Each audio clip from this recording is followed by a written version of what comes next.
आज हम 14 जुलाई 2023 की करंट अफेयर पढ़ रहे हैं। 14 जुलाई का जो दिन है वो बेस्टिल दिवस के रूप में मनाया जाता है। हमारा आज का फर्स्ट क्वेश्चन है, हाल ही में जारी सूची के अनुसार दुनिया की सबसे शक्तिशाली सेना किस देश की है? तो जो हमारा आंसर है वो है अमेरिका। ये जो रिपोर्ट है ये ग्लोबल फायर पावर द्वारा जारी की गई है। इसके अंदर विश्व की सबसे शक्तिशाली जो सेनाओं की लिस्ट है उसके अंदर अमेरिका फर्स्ट नंबर पे है, सेकंड नंबर पे है रूस, थर्ड नंबर पे चीन और हमारा देश भारत फोर्थ नंबर पे है। फिफ्थ नंबर पे है यूनाइटेड किंगडम। और इसके अंदर सबसे कमज़ोर जो सेना रही है वो है भूटान, बेनिन, मालदोवा आदि देशों की।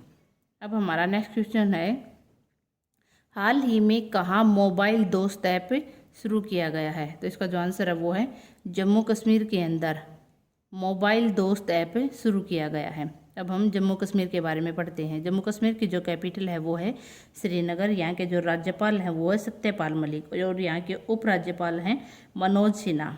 अब हम जम्मू कश्मीर के बारे में इम्पोर्टेंट फैक्ट पढ़ते हैं।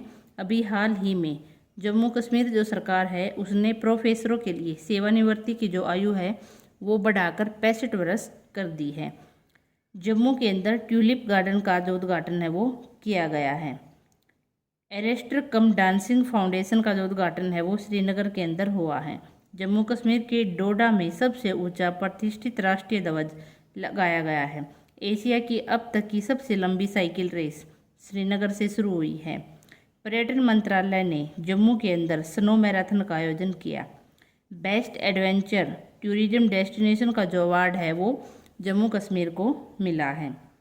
जम्मू कश्मीर के अंदर डल झील, वुलर झील है और अभी हाल ही में डल झील के अंदर एलिगेटर जो गार मछली है वो पाई गई है। और भारत के अंदर जम्मू कश्मीर में पहली बार लिथियम के भंडार मिले हैं।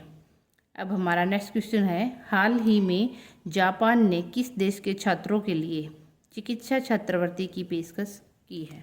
तो इसका जो आंसर है वो है भूटान। जापान देश ने भूटान के छात्रों के लिए चिकित्सा छात्रवृत्ति की पेशकश की है। अब हम पहले जापान देश के बारे में पढ़ते हैं। जापान की जो कैपिटल है वो है टोक्यो। यहाँ की जो मुद्रा है वो है येन। अब हम जापान के बारे में इम्पोर्टेंट फैक्ट पढ़ते हैं। जापान का कमर्शियल लूनर लैंडर चांद पर असफल लैंडिंग के बाद गुम हो गया। भारत व जापान के बीच संयुक्त प्रशिक्षण अभ्यास धर्मगार्जियन हुआ है। भारत जापान को पीछे छोड़कर वैश्विक स्तर पर तीसरा सबसे बड़ा ऑटो बाजार बना है। प्रधानमंत्री नरेंद्र मोदी जी ने हिरोशिमा के अंदर महात्मा गांधी जी की प्रतिमा का अनावरण किया है। जापान के स्वास्थ्य मंत्रालय ने पहला गर्भपात गोली को मंजूरी दी है। जापान देश को उगते सूरज की भूमि भी कहा जाता है। और यहाँ के जो प्राइम मिनिस्टर हैं वो हैं फूमियो किशिदा और यहाँ पर जापानी भाषा बोली जाती है। अब हम भूटान के बारे में पढ़ते हैं। भूटान की जो कैपिटल है वो है थिम्पू। यहाँ की जो मुद्रा है वो है तोगत्रुम। अब हमारा नेक्स्ट क्वेश्चन है, हाल ही में किस देश की सैन्य परेड में प्रधानमंत्री नरेंद्र मोदी को विशिष्ट अतिथि के रूप में आमंत्रित किया गया है? तो इसका जो आंसर है वो है फ्रांस। फ्रांस देश के अंदर ये जो परेड है ये 14 जुलाई को होती है और अब की बारिश के अंदर प्रधानमंत्री नरेंद्र मोदी को विशिष्ट अतिथि के रूप में आमंत्रित किया गया है। अब हम फ्रांस देश के बारे में पढ़ते हैं। फ्रांस देश की जो कैपिटल है वो है पेरिस।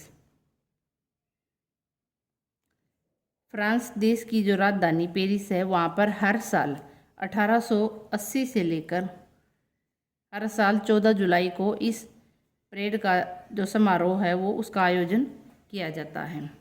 ये बेस्टिल दिवस के रूप के उपलक्ष्य में मनाई जाती है। अब हमारा नेक्स्ट क्वेश्चन है, हाल ही में भारत का पहला वैदिक थीम वाला पार्क कहाँ खोला गया है? तो इसका जो आंसर है वो है नोएडा। अब हम नोएडा के बारे में पढ़ते हैं। नोएडा उत्तर प्रदेश में भारत का पहला वैदिक थीम वाला जो पार्क है वो जनता के लिए खोला गया है। इसका जो उद्घाटन है वो योगी आदित्यनाथ ने किया है। इसका जो निर्माण है वो जनवरी 2021 में शुरू हुआ था और इसके अंदर जो लागत आई है वो है 27 करोड़ रुपए की लागत से ये तैयार हुआ है। ये जो पार्क है इसको 7 क्षेत्रों के अंदर विभाजित किया गया है, जिनके नाम हैं कश्यप, अगस्त्य, विश्वामित्र, वशिष्ठ, अत्रि, गौतम और भारद्वाज। ये सभी वैदिक काल के ऋषि थे। इस पार्क के अंदर 50,000 से भी ज़्यादा जो पौधे हैं वो लगाए गए हैं।